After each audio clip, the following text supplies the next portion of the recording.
नमस्कार, आप देख रहे हैं न्यूज 21। आपके साथ मैं हूं ऋतिका पांडे। हमारे खास बुलेटिन हमारा राजस्थान में आपका बहुत बहुत स्वागत है। श्रीगंगानगर से खबर देख रहे हैं, जहां गंग नहर में 2500 क्यूसेक के सिंचाई पानी की मांग को लेकर किसानों का आंदोलन में आज तीसरे दिन भी कलेक्ट्रेट के पास महाराजा अगत सिंह चौराहे पर अनिश्चितकाल महापड़ाव जारी है। सोमवार से शुरू हुए इस धरने में आज हजारों की संख्या में किसान जुटे हैं और वहीं जिले भर में किसानों ने पहुंचकर लगातार प्रदर्शन जारी किया है।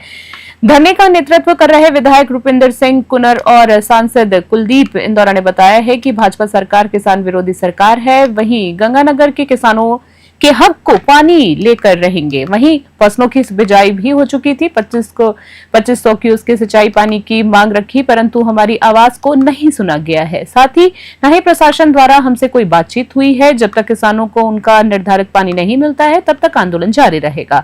आज की महापंचायत में जिले के हर क्षेत्र से प्रतिनिधि पहुंचे हैं, तो आंदोलन को और मजबूती देने का संकल्प लिया गया है।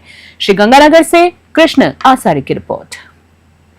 हाँ जी मैम, आज किसानों की महापंचायत रामगढ़ संघ तेल किसान समिति ख्यालीवाला से पूरे अपने किसान गैसिंगपुर से तेल गैसिंगपुर की जो तेल है वहाँ से किसान काफी संख्या में पूरे लवाजमे के साथ पहुंचे हैं। उनके साथ साथ 16-17 जनजातियां कर्णपुर से भी पूरी टीम यहाँ पहुंची है। 3W गांव 40F 2mm धरिंगा वाली 2W क्रूसर बाखड़ा नहरी क्षेत्र से टीम BKU हनुमानगढ़ अपनी पूरी टीम के साथ यहाँ पहुंचे हैं। उनका स्वागत और अभिनंदन है। मंगत बैठक में उनके साथ साथ ही भारतीय किसान यूनियन। हाँ जी सर, आज किसानों की महापंचायत क्या कहेंगे? महापंचायत हमारे भाई विधायक रूपिंदर कुनर जी, जिन्होंने 13 तारीख को आह्वान किया था और 16 तारीख से हमारा किसान आंदोलन चल रहा है। सबसे बड़े दुर्भाग्य की बात है कि राजस्थान की भारतीय जनता पार्टी की सरकार, जो दिल्ली बेरी सरकार, पर्ची की सरकार और नींद में सोई हुई है, इसे इस बात की चिंता नहीं कि गंगानगर का जिला का किसान किसानों की फसलें बिजाई हो चुकी थी। हाँ जी सर, आज किसानों की महापंचायत क्या कहेंगे?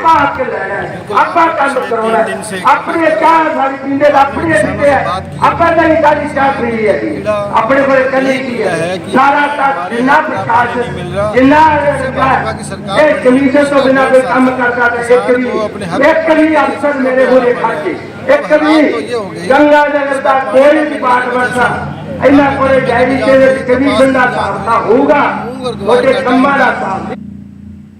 खबर आ रही है जो उनियारा से, जहां आपको बता दें उनियारा उपखंड के ककोड़ अचल सेवा केंद्र में उपखंड अधिकारी शत्रुघ्न गुर्जर की अध्यक्षता में रात्रि चौपाल का आयोजन किया गया। चौपाल में बिजली पानी की समस्या से संबंधित 8 परिवार प्राप्त हुए हैं। वहीं उपखंड अधिकारी ने परिवारों को सुनकर संबंधित अधिकारियों को समाधान के निर्देश दिए हैं। वहीं वार्ड नंबर 7 में पेयजल की समस्या को लेकर शिकायत पर उपखंड अधिकारी ने JN PHED को मामले की जांच कराने के निर्देश दिए हैं। वहीं महत्वपूर्ण विभाग पंचायती राज, वन विभाग, पुलिस विभाग के ब्लॉक स्तरीय अधिकारियों के गायब रहना अनिश्चितकाल आश्चर्यचकित करने वाला रहा है। उनियारा से राजेश टैन की रिपोर्ट।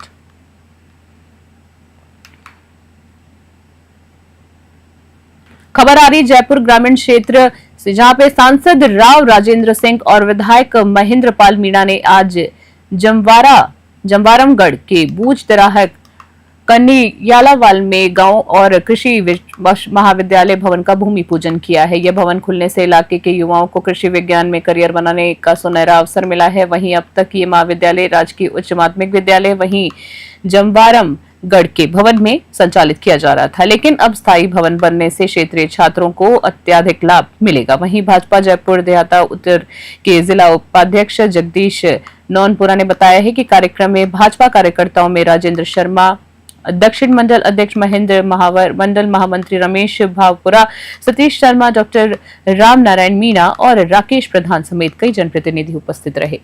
जमवारमगढ़ से रामफूल मीणा की रिपोर्ट।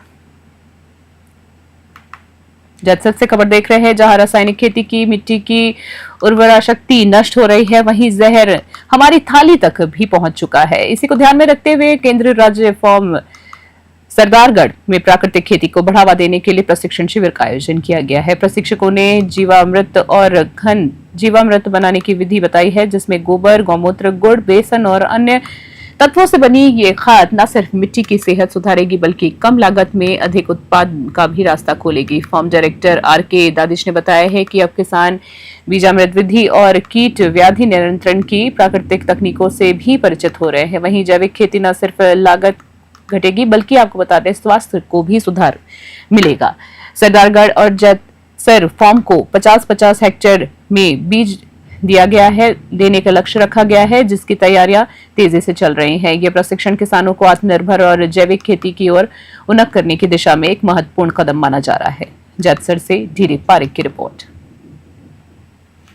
हरित क्रांति के बाद में देश के अंदर जो है वो रासायनिक खादों एवं कृषि रसायनों का जो उपयोग है वो बढ़ा है और ये उपयोग बढ़ने से न केवल मृदा के स्वास्थ्य को नुकसान हो रहा है, साथ ही जो अपने उत्पादन कर रहे हैं खेतों के अंदर, उसके अंदर जो अनाज पैदा किया जा रहा है उसके अंदर भी कृषि रसायनों का अवशेष रहने के कारण जो मानव स्वास्थ्य है उस पर भी बुरा प्रभाव पड़ता है।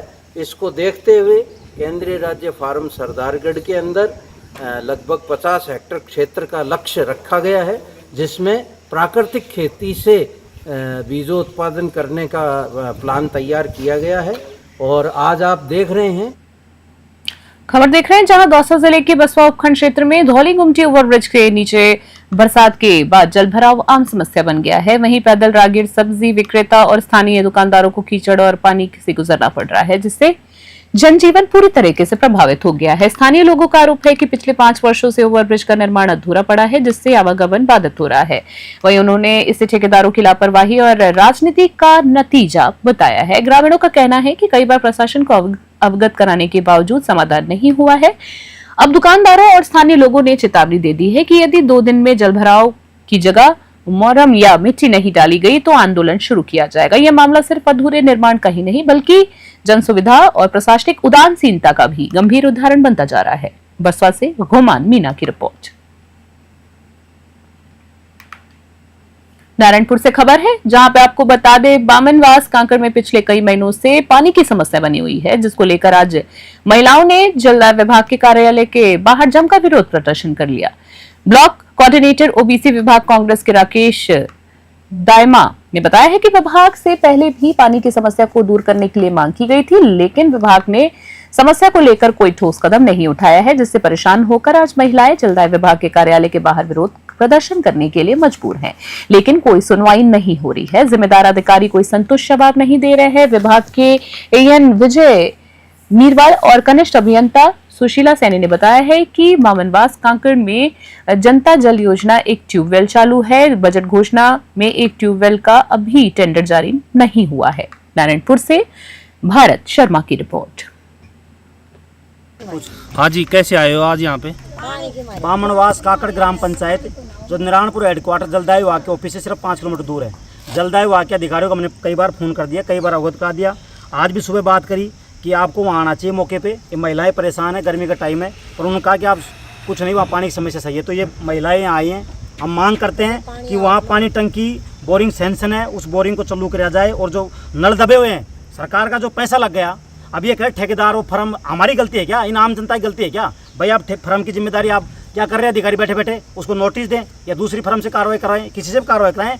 बामनवास काकड़ में गर्मी को समय इन महिलाओं के जो बेचारे सब माता बहनें 1-1 किलोमीटर दूर पड़ने जाती है पानी की। जब सरकार जलदाय घर घर नल की योग कर रखी है, जब नल दब गए उसके बाद में क्यों पानी सप्लाई चालू नहीं है? इसलिए हम ये मांग करते हैं। हम बैठे हैं यहाँ जलदाय विभाग, अभी तक कोई अधिकारी संतोषपूर्ण जवाब देने तैयार नहीं है। ये माताएं बहन बैठी रहेंगी जब तक हमारी व्यवस्था नहीं होंगी। भीलवाड़ा से खबर देख रहे हैं जहां जिले के मांडलगढ़ में बुधवार को पशुपालन, गौपालन, डेयरी एवं देवस्थान विभाग के मंत्री जोगाराम कुमावत ने वंदे गंगा जल संरक्षण जन अभियान के अंतर्गत झालेश्वर सरोवर का विधिवत पूजन किया है और आमजन से जल संरक्षण की भी अपील की है। उन्होंने कहा है कि जल ही जीवन है और राज्य सरकार का उद्देश्य पूरे प्रदेश में जल संरक्षण को लेकर जागरूकता बढ़ाना है। सरोवर पूजन के बाद मंत्री ने वृक्षारोपण भी किया है और मानसून के अच्छे आगमन की भी कामना की है। इसके बाद मंत्री कुमावत ने पंचायत समिति सभाघर में जिला स्तरीय अधिकारियों की समीक्षा बैठक ली है, जिनमें उन्होंने वाटरशेड, जल संसाधन संसाधन, पंचायती राज सहित विभिन्न विभागों के कार्यों की प्रगति की जानकारी भी ली है। उन्होंने निर्देश दिए हैं कि परंपरागत जल स्रोतों की सफाई, अतिक्रमण हटाने और CSR फंड से जल स्रोतों के सौंदर्यीकरण पर काम किया जाएगा। साथ ही आपको बता दें, सरकारी कार्यालयों में स्वच्छता, हरियाली सुनिश्चित करी जाए। भीलवाड़ा से ब्यूरो रिपोर्ट। जयपुर से खबर, जहां पर जयपुर में सोमवार 16 जून को स्वर्गीय कुंवर सिंह उर्फ किशु बन्ना की प्रथम पुण्यतिथि पर आयोजित कार्यक्रमों में श्रद्धा और भावनाओं की अनोखी छवि देखने को मिली है। इसी बीच पिंजरापोल गौशाला में गायों को चारा खिलाकर गौसेवा की गई, जो स्वर्गीय किशन सिंह के संस्कारों और उनके जीवन मूल्यों का प्रतीक रहा है। इसके पश्चात इंडिया गेट स्थित हनुमान मंदिर के पास श्रद्धालुओं को शरबत वितरित किया गया, जिसमें बड़ी संख्या में लोग शामिल हुए हैं। शाम को भजन संध्या का आयोजन किया गया, जिसमें भक्ति गीतों को मधुर लहरियों ने माहौल को भाव विभोर कर दिया। किशु बन्ना की याद में हर आंख नम थी और हर दिल उन्हें याद कर रहा था। परिजनों और क्षेत्रवासियों ने उनकी आत्मा की शांति और सदैव स्मृति में बने रहने का संकल्प लिया है। कार्यक्रम में जयपुर और आसपास से बड़ी संख्या में श्रद्धालु, समाजजन और परिजन भी शामिल हुए। जयपुर से ब्यूरो रिपोर्ट।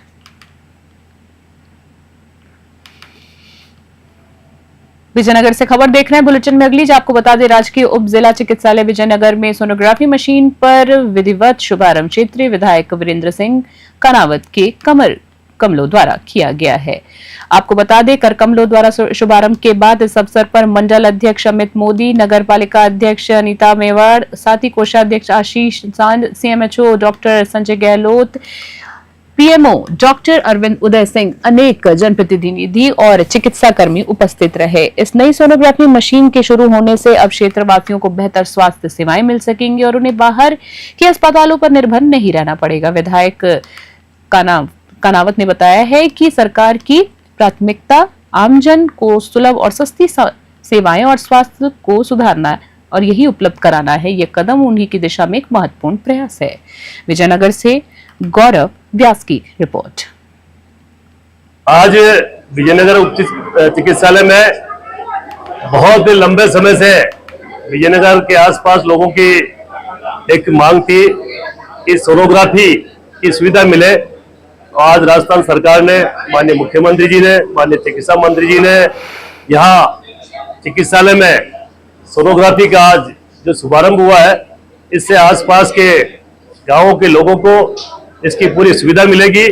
हम प्रयास करेंगे कि रोज जो भी पेशेंट यहाँ आते हैं, जिनको इसकी जरूरत है, उनके सोनोग्राफी या चिकित्सालय के अंदर हो और बहुत जल्दी डायलिसिस की व्यवस्था भी यहाँ हो उप जिला चिकित्सालय में। तो राजस्थान सरकार, माननीय मुख्यमंत्री जी, माननीय चिकित्सा मंत्री जी, वो सभी ये चाहते हैं कि विजयनगर में सारी सुविधाएं। अभी के हमारे खास बुलेटिन में फिलहाल के लिए इतना ही। देश दुनिया के तमाम और बड़ी अपडेट्स के लिए देखते रहे और बने रहे हमारे साथ। नमस्कार।